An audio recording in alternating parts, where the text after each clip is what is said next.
تنظیم کے head quarter کا چیف شیر خان کی کارکردگی سے بڑا خوش تھا۔ اس کی ہوشیاری سے بھارتی دہشت گردوں کا ایک بہت بڑا گروہ پکڑ لیا گیا تھا۔ چیف نے شیر خان سے کہا تھا کہ اس کے آئندہ مشن کے سلسلے میں مجاہد کمانڈو شاہد علی اس کے ساتھ بھارت جائے گا اور وہ شاہد علی سے اسے شام کے وقت ملائے گا۔ چنانچہ شام ہوتے ہی شیر خان اپنے چیف کے کمرے میں آ گیا۔ نورانی چہرے اور شرعی داڑھی والے چیف صاحب حسب معمول دری پر تکیے کا سہارا لیے بیٹھے ضروری کاغذات دیکھ رہے تھے۔ اس نے شیر خان کے سلام کا جواب میں وعلیکم السلام کہا اور کہا تم ٹھیک وقت پر آئے ہو، مجاہد شاہد علی تھوڑی دیر میں آ رہا ہے، میرے پاس بیٹھ جاؤ۔ شیر خان بڑے ادب سے چیف کے سامنے ایک طرف ہو کر بیٹھ گیا۔ چیف نے کاغذات سمیٹ کر ایک طرف رکھ دیے اور شیر خان سے مخاطب ہو کر کہا، میں مجاہد شاہد علی کے بارے میں تمہیں بتا چکا ہوں کہ وہ 4 سال سے جہاد کشمیر میں شریک ہیں اور کشمیر کے تقریباً ہر محاذ پر مقبوضہ بھارتی فوج کے خلاف نمایاں کارنامے انجام دے چکا ہے۔ اپنی فوج کا ریٹائرڈ کمانڈو ہے اور فوج کا تربیت یافتہ ہے۔ اپنی مجاہدانہ سرگرمیوں کے سلسلے میں وہ سارے جنوبی بھارت میں پھرتا رہا ہے اور خاص طور پر حیدرآباد دکن میں اس نے بہت وقت گزارا ہے۔ اسی وجہ سے وہ وہاں کی تمل اور تیلگو زبان بول اور سمجھ لیتا ہے۔ یہ زبانیں تم بھی جانتے ہو، اس کا تم دونوں کو بڑا فائدہ ہوگا اور تمہیں اپنے مشن میں مدد ملے گی۔ اتنے میں ایک مجاہد نے آ کر اطلاع دی کہ مجاہد شاہد علی آ گیا ہے۔ چیف نے کہا اسے اندر بھیج دو۔ کچھ ہی دیر بعد شاہد علی آ گیا۔ اس نے سلام کیا اور بولا، سر میں لیٹ تو نہیں ہوں؟ چیف نے کہا، کمانڈو نہ تو وقت سے پہلے آتا ہے نہ وقت کے بعد، تم ٹھیک وقت پر آئے ہو۔ ان سے ملو، یہ کمانڈو شیر خان ہے۔ شاہد علی نے بڑی گرم جوشی سے شیر خان سے مصافحہ کیا اور بولا، شیر خان کی میں نے بہت تعریف سنی ہے، مجھے اس شیر دل کمانڈو سے مل کر بڑی خوشی ہوئی ہے۔ شیر خان نے کہا، مجھے بھی تم سے مل کر خوشی ہوئی ہے۔ چیف نے اپنی بات آگے بڑھاتے ہوئے کہا، شاہد علی تم لوگ جس مشن پر بھارت جا رہے ہو اس کے بارے میں تمہیں پہلے سے سب کچھ بتا دیا گیا ہے۔ میں نے شیر خان کو بھی پوری تفصیل سے بتا دیا ہے کہ یہ مشن کس قدر اہم ہے اور کس قدر پیچیدہ ہے۔ تمہیں بھارت کے دفاعی ایٹمی تحقیقاتی ادارے کے کنٹرولر حیدرآباد دکن کے براہمن ڈاکٹر تھانو پلائی کو واصل جہنم کرنا ہے، جس کی کارکردگی پاکستان کے خلاف استعمال کیے جانے والے زمین سے فضا اور فضا سے فضا میں مار کرنے والے ترشول کے ماڈل نمبر 2 میزائلوں پر ابتدائی کام شروع ہو چکا ہے۔ یہ میزائل سمندر کے نیچے آبدوز سے بھی چھوڑے جا سکیں گے اور اگر ہماری طرف سے دشمن کو کسی ٹھکانے کو تباہ کرنے کے واسطے میزائل چھوڑا جاتا ہے تو یہ راستے میں ہی اسے ختم کر سکیں گے، جو ہمارے لیے ایک تشویش کی بات ہے۔ اس میں کوئی شک نہیں کہ ہمارے سائنسدانوں نے بھی اس کا توڑ دریافت کر لیا ہے، لیکن ہم بھارت کے اس ایٹمی میزائل پروگرام کو کم از کم 3-4 سال کے لیے مؤخر کرنا چاہتے ہیں، یعنی ان میزائلوں کی تیاری میں 4-1 سال کا وقفہ ضرور پڑ جائے۔ اس دوران ہمیں اپنی دفاعی صلاحیتوں کو بہتر سے بہتر بنانے کا وقت مل جائے گا۔ مجاہد شاہد علی نے پوچھا، سر اس شخص ڈاکٹر پلائی کی سیکیورٹی کے بارے میں کوئی اطلاع ملی ہے تو وہ معلوم ہو جائے تو ہمارے لیے اچھا ہوگا۔ چیف نے کہا، ظاہر ہے کہ یہ آدمی یعنی ڈاکٹر پلائی بھارت کا اہم ترین اور بڑا قیمتی انسان ہے اور اس کے گرد ہر وقت باڈی گارڈ رہتے ہوں گے۔ اس بارے میں تمہیں بھارت میں اپنے آدمیوں سے ہی معلومات حاصل کرنی ہے جن سے جا کر تم رابطہ پیدا کرو گے۔ شیر خان نے پوچھا، ہمارے یہ آدمی ہمیں کس شہر میں ملیں گے؟ چیف نے کہا، جیسا کہ تم جانتے ہی ہو یہ لوگ دکن کے مقامی مسلمان سرفروش ہیں جو کشمیر کی آزادی، اسلام کی سربلندی اور پاکستان کی سلامتی کے لیے اپنے طور پر اپنی زندگیاں خطرے میں ڈال رہے ہیں۔ انہیں تم دونوں کی فوٹو روانہ کر دی گئی ہے۔ شاہد علی نے پوچھا کہ کیا ہم انہیں خفیہ کوڈ کے تبادلے سے پہچانیں گے؟ چیف نے کہا، تمہیں خفیہ کوڈ جملہ بتا دیا جائے گا، ان کا آدمی حیدرآباد دکن کے اسٹیشن پر تمہیں لینے آیا ہوگا، وہ تمہیں پہچان لے گا، پھر وہ خفیہ کوڈ جملہ دہرائے گا تو تم بھی اس سے پہچان لو گے۔ شیر خان نے کہا، اس کا مطلب ہے کہ ہمیں یہاں سے حیدرآباد دکن پہنچنا ہوگا؟ چیف نے کہا، ہاں۔ شاہد علی نے سوال کیا، سر ہماری روانگی کب تک متوقع ہے؟ چیف نے کہا، ہمیں دکن سے خفیہ اطلاع کا انتظار ہے، جیسے ہی وہاں سے ہمیں سگنل ملا تمہیں روانہ کر دیا جائے گا۔ شیر خان کہنے لگا، میرا ارادہ ہے کہ اتنی دیر میں لاہور جا کر اپنے کمانڈنگ آفیسر صاحب اور گل خان کو بتاؤں کہ میں ایک ضروری مشن پر بھارت جا رہا ہوں۔ چیف نے کہا، اگر تم ضروری سمجھتے ہو تو صبح کی ریل کار سے لاہور چلے جاؤ۔ شاہد علی نے کہا، ہم تمہارا انتظار کریں گے۔ شیر خان بولا، میں کل ہی کسی گاڑی یا بس سے پنڈی واپس آ جاؤں گا۔ اس کے بعد ان کی میٹنگ برخاست ہو گئی۔ مجاہد، شاہد علی اور شیر خان دونوں نے ہیڈ کوارٹر کے مختصر مگر سادہ کچن کے برآمدے میں بیٹھ کر روٹی کھائی، پھر اپنے اپنے کمرے میں سونے کے لیے چلے گئے۔ صبح اذان کے وقت شیر خان بیدار ہوا۔ اس نے غسل کر کے وہاں نماز ادا کی اور لاہور جانے کی تیاری کر رہا تھا کہ اسے چیف کا پیغام آ گیا کہ وہ فوراً اس کی خدمت میں حاضر ہو۔ اس کے پاس مجاہد شاہد علی پہلے سے موجود تھا۔ چیف نے کہا، شیر خان اب تمہیں لاہور جانے کی ضرورت نہیں ہے، ہمیں رات 1 بجے دکن والوں کا پیغام ملا ہے کہ تمہیں بھارت روانہ کر دیا جائے۔ کمانڈنگ آفیسر صاحب اور گل خان کو ہم اطلاع دے دیں گے کہ تمہیں ہم نے کہاں بھیجا ہے۔ شیر خان نے کہا، ٹھیک ہے سر۔ مجاہد، شاہد علی اور کمانڈو شیر خان کا سارا دن بعض ضروری تیاریوں میں گزر گیا۔ मुजाहिद शाहिद अली और शेर खान को अगरचे जुनूबी भारत के शहरों और जंगलों से काफी वाकफियत थी, लेकिन चीफ ने भारत का नक्शा सामने रखकर उन्हें एक बार फिर उन जगहों की निशानदही कर दी जहां उन्हें जाना था, जो मकामात उनकी सरगर्मियों के मरकज बन सकते थे। उन्हें इंडिया के पासपोर्ट दिए गए। ये ऐसे पासपोर्ट थे कि उन पर नकली होने का गुमान तक नहीं हो सकता था। इन पर मुख्तलिफ शहरों के वीजे भी लगे हुए थे। ये वो शहर थे जहां वो जा चुके थे। आखिरी वीजा बर्मा का था। इस एतबार से उन्हें बर्मा के दारुल हुकूमत रंगून पहले जाना था और फिर रंगून से नई दिल्ली परवाज कर जाना था। ये सारा सफर मुजाहिद शाहिद अली और कमांडो शेर खान ने हैदराबाद दक्कन के दो हिंदू बिजनेसमैन बनकर करना था, जिनका हैदराबाद में वॉशिंग मशीनों के फालतू पुर्जों का कारोबार था और जो अपने बिजनेस ही के सिलसिले में मशरिक वुस्ता के मुख्तलिफ शहरों से होते हुए पाकिस्तान गए थे और अब वापस अपने मुल्क भारत जा रहे थे। इन्हें खास तौर पर हिदायत की गई थी कि वो रंगून से बजरिया तैयारा सीधा हैदराबाद नहीं जाएंगे, बल्कि सिर्फ दिल्ली तक हवाई जहाज का सफर करेंगे। दिल्ली से आगे हैदराबाद वो ट्रेन में सफर करेंगे, जहां रेलवे स्टेशन पर कुतुबुद्दीन नाम का एक आदमी उनके इंतजार में मौजूद होगा। चीफ कहने लगा, तुम्हें रंगून से सीधा हैदराबाद की फ्लाइट पकड़ने से इसलिए मना किया जा रहा है कि एयरपोर्ट पर सीआईडी शहद की मक्खियों की तरह मौजूद होती है, और जब से कश्मीर के महाज पर मुजाहिदीन ने मकबूजा भारतीय फौजियों के खिलाफ अपनी सरगर्मियां तेज कर दी हैं, तो खास तौर पर हवाई अड्डों और सिक्योरिटी का इंतजाम सख्त कर दिया गया है और बाहर से आने वालों पर कड़ी नजर रखी जा रही है। जरा सी शक पड़ने पर मुसाफिरों को पूछगिछ के लिए रोक लिया जाता है। हम नहीं चाहते कि तुम लोग इस किस्म का कोई खतरा मोल लो। रेलवे स्टेशनों पर अगरचे सिक्योरिटी का निजाम काफी सख्त है और इंटेलिजेंस वाले भी मौजूद होते हैं, लेकिन वहाँ मुसाफिरों के हुजूम में किसी एक पर निगाह कायम रखना मुश्किल होता है और आदमी मुसाफिरों के हुजूम में निकल जाता है। शेर खान ने कहा, सर हम आपकी हिदायत के मुताबिक अमल करेंगे। तब शाहिद अली ने चीफ से पूछा, हैदराबाद दक्कन के स्टेशन पर अपना आदमी कुतुबुद्दीन मौजूद होगा, जरा हमें उसका थोड़ा सा हुलिया भी बता दें। चीफ ने कहा, कुतुबुद्दीन 2-3 मरतबा हमारे पास यहाँ तंजीम के ऑफिस में आकर मुझसे मिल चुका है। सांवले रंग का दुबला पतला आदमी है, उम्र 30 के करीब है, बाल घुंघराले स्याह और घने हैं। उसकी सबसे बड़ी निशानी यह है कि उसके माथे की बाएं जानिब जख्म का 1 इंच लंबा निशान है। शेर खान ने कहा, अब हमें वो कोड का खुफिया जुमला बता दीजिए जिससे हमें कुतुबुद्दीन के आगे अपनी शनाख्त करवानी होगी। चीफ ने कहा, वैसे तो वो तुम दोनों को पहचान लेगा, क्योंकि हमारी तंजीम की जानिब से इन लोगों को तुम दोनों की तस्वीरें पहुंचा दी गई हैं और उसकी वायरलेस पैगामात पर तस्दीक भी हो गई है, लेकिन इसके बावजूद तुम्हें खुफिया कोड का जुमला बोलना पड़ेगा। जब तक इस ज़ाब्ते कानून को पूरा नहीं करोगे, कुतुबुद्दीन तुम्हें उसी जगह छोड़कर वापस चला जाएगा और वापस नहीं आएगा।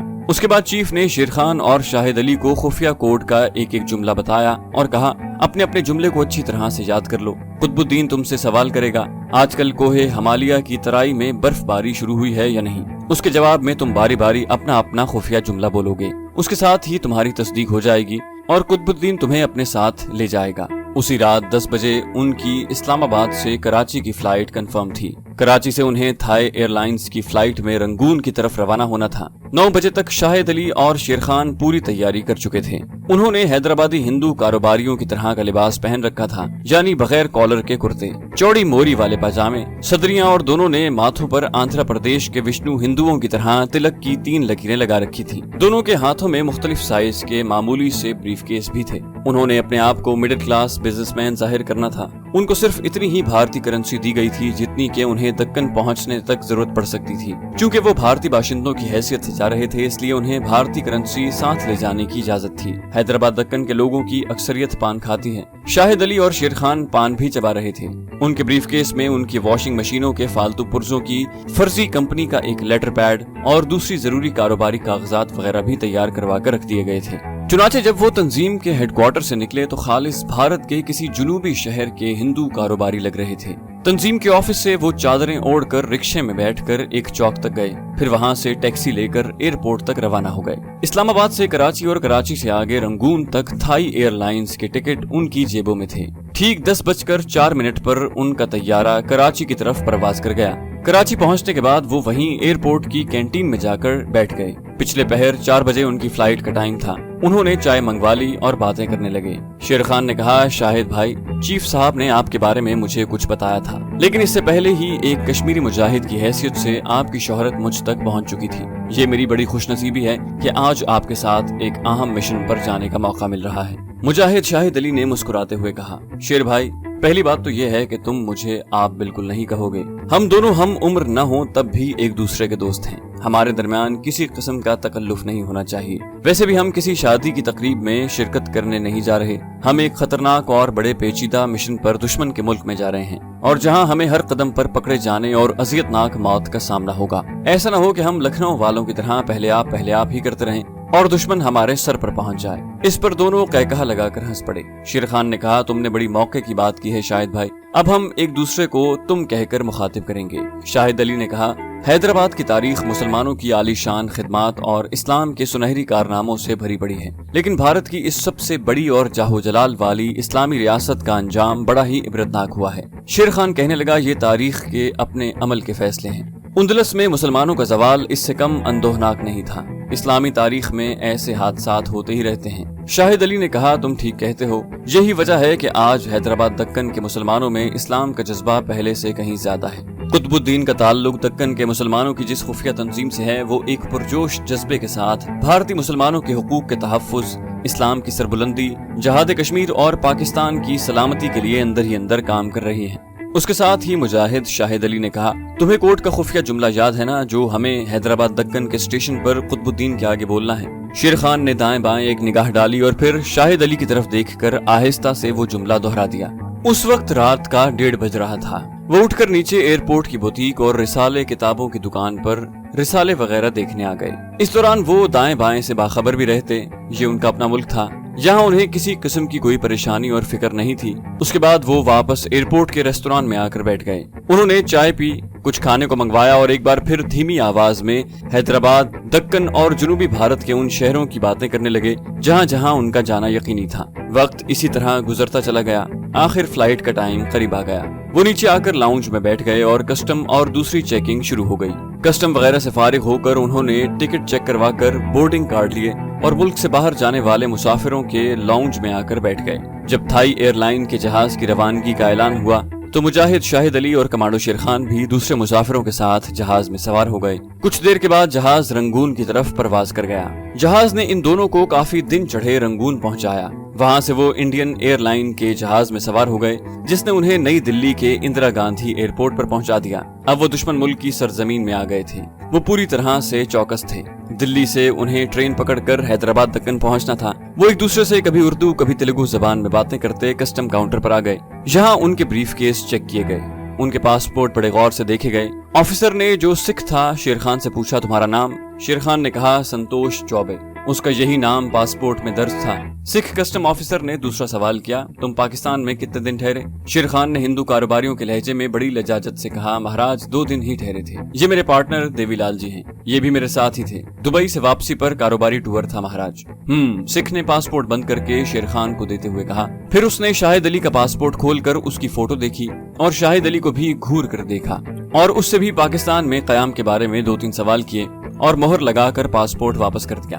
शेर खान और शाहिद अली ने हाथ जोड़कर हिंदुओं की तरह कस्टम ऑफिसर को प्रणाम किया और आपस में तेलुगु जबान में बातें करते आगे चल पड़े। उन्हें मालूम था कि उनके पासपोर्टों पर पाकिस्तान का वीजा लगा हुआ है और इनसे पाकिस्तान में कयाम के बारे में जरूर पूछा जाएगा। ये मरहला खैर आफियत से तय हो गया। एयरपोर्ट से बाहर निकलकर उन्होंने टैक्सी पकड़ ली और सीधा दिल्ली के रेलवे स्टेशन पर आ गए। मालूम हुआ कि हैदराबाद जाने वाली दक्कन क्वीन शाम को जाती है। शेर खान ने शाहिद अली से कहा, मेरा ख्याल है हमें इतनी देर के लिए किसी होटल में ठहरने की बजाय यहीं स्टेशन के वेटिंग रूम में रहना चाहिए। सूरत हाल के पेश नजर यही तजवीज उनके लिए बेहतर थी, क्योंकि उन्हें मालूम था कि रेलवे स्टेशन और खास तौर पर भारत की राजधानी के रेलवे स्टेशन के आसपास जो होटल होते हैं वहाँ इंटेलिजेंस वाले जरूर होते हैं और वो उनकी नजरों से बचना चाहते हैं। चुनाचे वो 2nd क्लास के वेटिंग रूम में आकर बैठ गए। यहाँ वो महफूज थे और इंटेलिजेंस वालों और पुलिस का खतरा नहीं था। दोपहर को उन्होंने रिफ्रेशमेंट रूम में जाकर खाना खाया और वापस वेटिंग रूम में ही आ गए। इसी तरह दिन गुजर गया। शाम हो गई। शाहिद अली खुद बाहर जाकर हैदराबाद के लिए 2nd क्लास के 2 टिकट ले आया। उनके लिए 2nd क्लास में सफर करना मुनासिब था। 7:10 पर हैदराबाद जाने वाली दक्कन क्वीन आ गई। दोनों मुजाहिद कमांडो खामोशी से 2nd क्लास के एक डिब्बे में जाकर बैठ गए। डिब्बे में 3-4 और सवारियां भी बैठी थी। दोनों मुजाहिद किसी वक्त महज दूसरी सवारी पर जाहिर करने के लिए तेलुगु जबान में कारोबारी गुफ्तगू कर लेते और एक आध नजर प्लेटफॉर्म पर भी डाल लेते कि वो किसी की निगाह में तो नहीं आ गए। प्लेटफॉर्म पर मुसाफिरों की बड़ी भीड़ थी। उस शहर की आबादी में बेपनाह इजाफा हो गया था। ट्रेन चली तो उन्होंने खुदा का शुक्र अदा किया।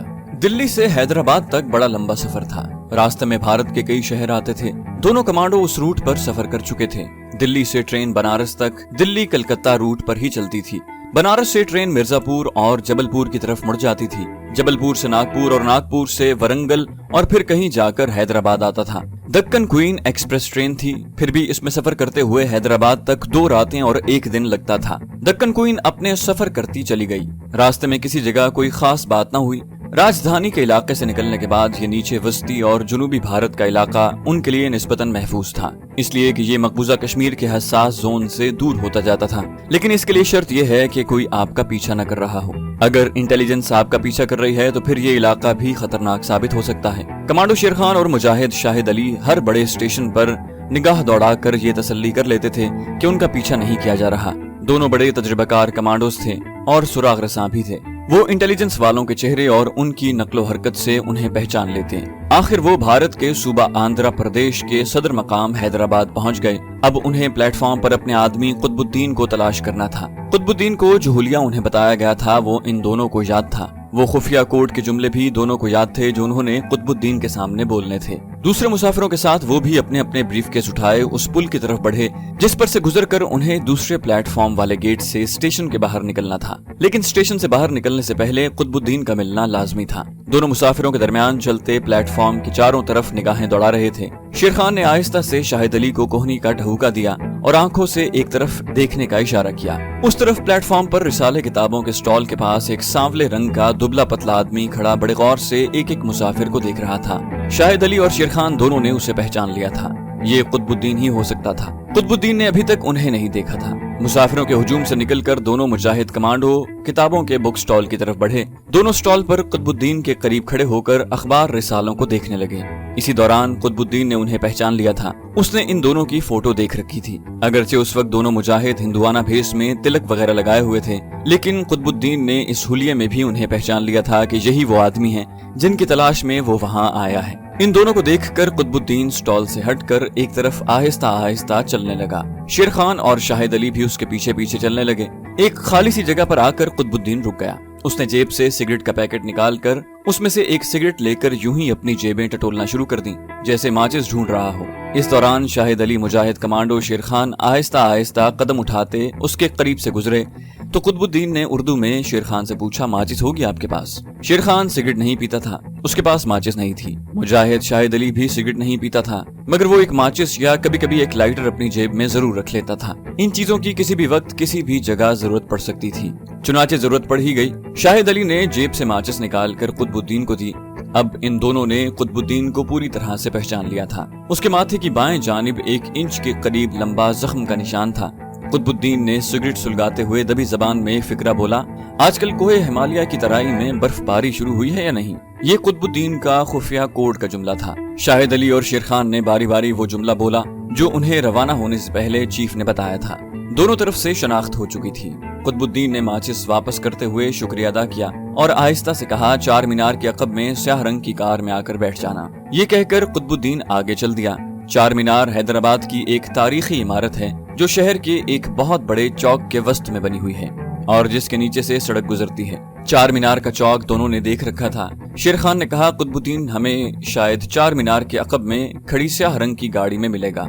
मुजाहिद शाहिद अली कहने लगा, हो सकता है वहाँ इनका कोई साथी मौजूद हो। बहरहाल हमें 4 मीनार जल्दी पहुँचने की कोशिश करनी चाहिए। स्टेशन से बाहर निकलते ही वो एक खाली ऑटो रिक्शे में बैठ गए और उसे 4 मीनार चलने को कहा। उस वक्त तक दिन काफी चढ़ आया था। हैदराबाद का आसमान अबरालूद था और खुशगवार हवा चल रही थी। चौक 4 मीनार के करीब आकर वो तारीखी दरवाजे की इमारत से कुछ फासले पर रिक्शे से उतर गए थे। सड़क पर ट्रैफिक आ जा रही थी। उन्होंने 4 मीनार के दरवाजे के अकब में सड़क के किनारे एक जगह स्याह रंग की छोटी मारुति कार खड़ी देखी। शेर खान ने आहिस्ता से कहा, गाड़ी हमारा इंतजार कर रही है, आ जाओ। वो फुटपाथ पर आ गई और गाड़ी की तरफ चलने लगे। करीब पहुंचकर देखा कि उसमें कुतुबुद्दीन ही ड्राइविंग सीट पर बैठा हुआ था। शायद वो इसी गाड़ी में रेलवे स्टेशन आया था और अब 4 मीनार चौक में उनसे पहले पहुंच गया था। दोनों मुजाहिद गाड़ी में बैठ गए। शेर खान कुतुबुद्दीन के साथ बैठ गया। जैसे ही वो गाड़ी में सवार हुए, गाड़ी एक तरफ को रवाना हो गई। उसके बाद गाड़ी कहां से गुजरी اور آخر کہاں جا کر رکی۔ آپ خوب جانتے ہیں کہ ہم مصلحت کے پیش نظر یہ سب کچھ بیان نہیں کر سکتے، ہم اتنا ہی کہیں گے کہ گاڑی ایک جگہ پہنچ کر رک گئی۔ قطب الدین ایک مکان کی سرنگ نما ڈیوڑی میں داخل ہو گیا اور اس نے شیر خان اور شاہد علی کو اپنے ساتھ آنے کا اشارہ کیا۔ اس مکان میں شیر خان اور شاہد علی کی ملاقات اس علاقے کی زیر زمین اسلامی تنظیم کے صدر سے ہوئی، جس کا فرضی نام ہم یہاں رشید احمد رکھ رہے ہیں۔ رشید احمد مضبوط جسم اور پختہ عمر کا آدمی تھا، شکل سے ظاہر ہوتا تھا کہ زمانے کی سرد گرم تھپیڑوں میں سے گزر چکا ہے۔ اس نے سر پر فوجی ٹوپی پہن رکھی تھی۔ شیر خان اور شاہد علی سے اٹھ کر ملا اور پوچھا راستے میں کوئی مشکل تو پیدا نہیں ہوئی؟ شیر خان نے کہا ایسی کوئی بات نہیں ہوئی، اور پھر میں اور شاہد علی ان علاقوں سے اچھی طرح واقف ہیں۔ رشید احمد کہنے لگا یہ بڑی اچھی بات ہے کہ آپ دونوں نہ صرف یہ کہ ان شہروں سے واقف ہیں اور یہاں رہ چکے ہیں، بلکہ یہاں جو زبانیں تمل اور تیلگو بولی جاتی ہیں وہ بھی جانتے ہیں۔ میرا خیال ہے پہلے آپ ہاتھ منہ دھو کر کچھ کھا پی لیں، اور اتنے لمبے سفر سے آپ تھکے ہوئے ہوں گے تو آرام کر لیجئے، اس کے بعد مزید باتیں ہوں گی۔